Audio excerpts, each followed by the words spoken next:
இன்னைக்கு தென்காசி அருகே மிகப்பெரிய விபத்து ஏற்பட்டிருக்குது. 2 தனியார் பேருந்து வந்து நேருக்கு நேர் மோதி ஏற்பட்ட விபத்துல வந்து 8 பேர் மரணத்தை தழுவியிருக்காங்க. அவங்க குடும்பத்துக்கு ஆழ்ந்த அனுதாபங்களை தெரிவிச்சுக்கிறோம். அதே மாதிரி 40 பேர் படுகாயமடைந்து சிகிச்சைக்காக மருத்துவமனையில் இருக்கிறாங்க.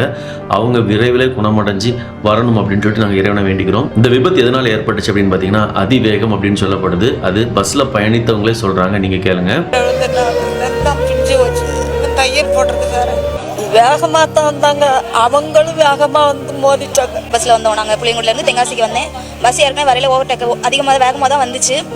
அது என்ன ஆச்சுன்னா இதில் இடைக்கால் கிட்ட இடைக்காலுக்கு முன்னாடி வரும்போது பஸ் சவுண்டு தான் கிட்ட அதுக்கடுத்து பார்த்தா பஸ் 2 பஸ்ஸும் மோதிட்டு இருந்துச்சு. பொதுவாகவே தனியார் பேருந்து வேகமாக தான் போயிட்டு இருக்காங்க. அதுக்கு என்ன காரணம் பார்த்தீங்கன்னா அவங்க போகிற ரூட்டில் அரசு பேருந்தோ அல்லது வேறு தனியார் பஸ்ஸோ போயிட்டு இருக்கு அப்படின்னா அவங்கள ஓவர்டேக் பண்ணி பயணிகளை அவங்க பஸ்ஸில் ஏற்றி டிக்கெட் போட்டு அதிகமாக சம்பாதிக்கணும் அப்படிங்கிற நோக்கத்தோடு செயல்படுறாங்க.